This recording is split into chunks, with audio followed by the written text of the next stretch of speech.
네, 3단계 1과 첫 번째 어법 시간입니다.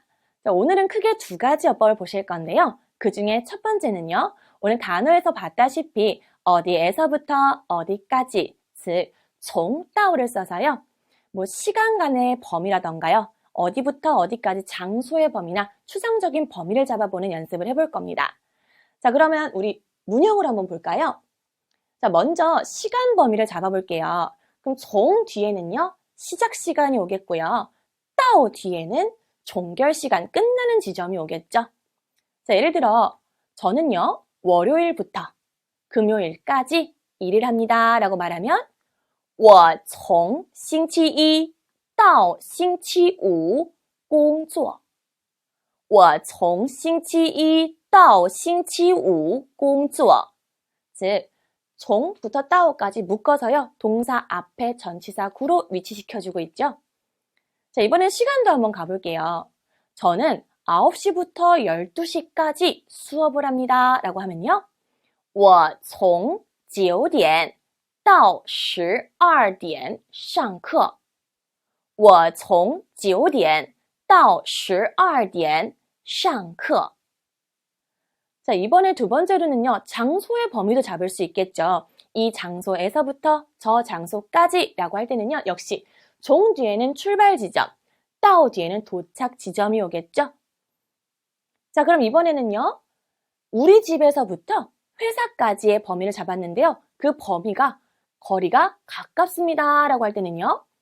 从我家到公司很近从我家到公司很近 자, 이번에는요. 화장실을 찾아보니까요. 2층에서부터요. 10층까지 하나도 빠짐없이 다 화장실이 있습니다. 라고 하고 싶어요. 从2楼到10楼都有洗手间从2楼到10楼都有洗手间 자, 이번에는요. 추상적인 범위를 잡을 수가 있는데요. 예를 들면 아이에서부터 어른까지라던가 우리 시험 범위 같은 것도 잡을 수가 있습니다. 자, 우리 시험을 보통 1과에서 6과까지 보죠. 자, 그럼 우리는요.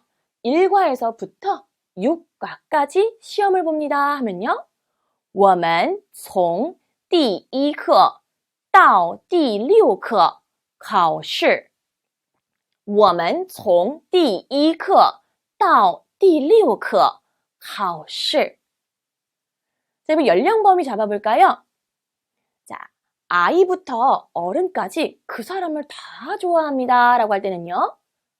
从孩子到大人都喜欢他从孩子到大人都喜欢他 자, 이렇게 종과 따오를 써서요. 어디에서부터 어디까지 라는 전치사구로 범위 잡는 방법을 살펴봤습니다. 자, 이어서 두 번째 어법입니다. 자, 오늘 보실 두 번째 어법은요. 자, 어떻게 읽었었죠? 리라고 읽었었죠. 즉, 리는 어디로부터 라고 해서 뒤에 기준점을 받았었는데요. 역시 전치사여서 동사 앞에 위치를 시킵니다. 자, 예를 들어 만약에 장소가 리 뒤에 올 경우는요. 이 기준 장소로부터 거리가 먼지 가까운지를 표현할 거고요. 자, 만약에 리 뒤에 시간이 기준으로 올 경우는요. 이 시간까지 남은 기간이 어떻게 되는지라는 표현을 오늘 저랑 살펴보실 겁니다. 그럼 어순으로 볼게요. 자, 먼저 공간상의 거리를 잡아볼 건데요. 자, 리 뒤에는 공간이니까 기준 장소가 오겠죠. 그래서 이 기준 장소로부터 거리가 먼지, 가까운지를 얘기해 볼 겁니다. 자, 예를 들어요. 우리 집이요. 기준점은 회사입니다. 회사로부터의 거리가 멉니다 라고 할 때는요. 我家离公司很远我家离公司很远 즉, 우리 집 회사에서 멉니다 라는 표현이 되겠죠. 이번에는요. 여러분이 기차역을 찾고 있는데요. 기차역이 이곳에서부터 거리가 가깝다고 하네요. 그러면 기차역은 여기에서 거리가 가깝습니다. 뭐라고 하죠? 火车站离这儿很近火车站离这儿很近 자, 기준점은 어디였다고요? 이곳에서부터의 거리를 표현했습니다. 이번에 두 번째로는요, 시간상의 거리, 즉 무슨 말이냐면요, 리 뒤에 시간, 즉 D-Day가 기준점으로 와서요, 이 D-Day로부터 오늘까지 남은 기간이 얼만큼 됩니다. 라고 시간의 거리, 즉 남은 기간을 보충하는 설명입니다.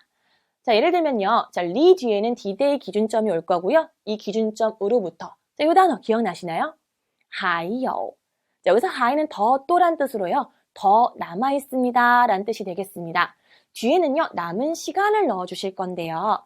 자, 이때 시간은요, 시점이 아니라 남은 기간이다 보니까 단위의 변화가 생깁니다. 그래서 우리가 기간, 즉 시간의 양을 나타내는 단위들을 짧게 몇 개 살펴볼 건데요. 자, 우리가 몇 년도다라고 할 때는 시점 단위였죠.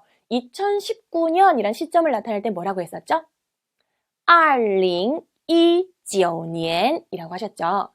자, 그 다음에 예를 들어 8월이다 라는 시점을 잡으려면요, 8月라는 단어를 썼었죠. 자, 예를 들면 5일이라는 시점을 잡고 싶어요. 그럴 땐 하오를 써서 5하오라고 시점 단위들이 있었는데요. 자, 오늘은요, 예를 들면 자, 내가 중국어를 공부한 지 뭐 1년이 되었다. 또는요, 제가 중국어를 학습한 지 3개월이 되었습니다. 자, 선생님과 이 동영상 수업을 시작한 지 뭐 열흘이란 시간이 되었습니다. 지금 다 시간의 길이, 양을 이야기하고 있죠? 요때 쓰는 단위들을 한번 보도록 할게요. 자, 기간 단위, 해, 년 똑같이 니은을 쓰고요. 앞에 숫자 붙여줍니다. 자, 그러면 1년이란 기간, 1년 동안을 뭐라고 할까요? 1년. 자, 두 해를 얘기할 때는요, 2年. 2년이 되겠죠. 자, 이번에는요, 우리도 몇 개월이 있다라고 얘기하잖아요. 그 개월, 그대로 그거를 살려줍니다. 자, 그러면 한 달, 즉 1개월이 되겠죠? 그럼 뭐라고 한다? 1个月. 두 달의 경우는요, 2个月가 되겠죠. 자, 마지막으로 우리 단어에서 봤던 단어죠? 자, 며칠 동안이라고 할 때는 tn 앞에 숫자 붙여줍니다. 하루 동안, 1天, 이틀 동안, 2天. 자, 이렇게 기간 단위 살펴봤는데요. 이 단어들이 어디에 들어간다? 还有 뒤에 들어가서 이 기간이 남아 있습니다. 라고 표현을 합니다. 자, 그러면 문장으로 한번 볼게요. 자, 먼저 기준점은요, 졸업인데요. 자, 졸업으로부터 남은 기간이 한 달입니다. 라고 할 때는요, 离毕业还有一个月. 离毕业还有一个月. 자, 이때 주어는요, 오늘이 너무 뻔하니까요, 생략합니다. 그래서 졸업으로부터 더 있습니다. 한 달이라는 시간이가 되겠네요. 자, 이번에 기준점은요, D-Day, 제 생일이에요.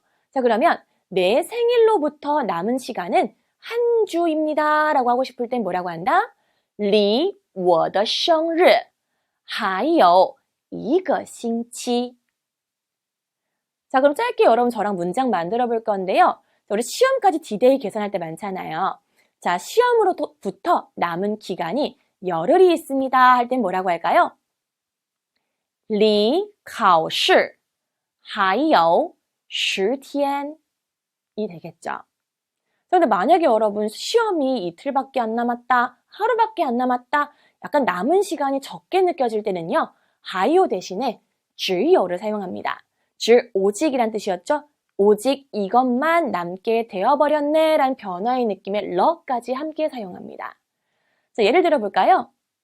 시험까지 이틀밖에 남지 않게 되었네요 라고 할 때는요, 离考试只有2天了. 离考试只有2天了. 자, 이제 D-Day, 제 생일이 만약에 내일이에요. 내일 내 생일까지는 남은 시간이 고작 하루밖에 안 남았습니다. 라고 할 때는요, 뭐라고 할까요? 离我的生日只有一天了. 이렇게 만드시면 되겠죠. 자, 이렇게 해서요, 오늘 저와 함께 어디에서부터 어디까지 라고 범위를 잡는 방법과 자, 이 기준점으로부터 거리가 먼지 가까운지 또는 이 기준 시간으로부터 남은 기간이 얼만큼 있는지라는 표현을 살펴봤습니다. 이어서 본문에서 어떻게 활용되는지 살펴보도록 하겠습니다.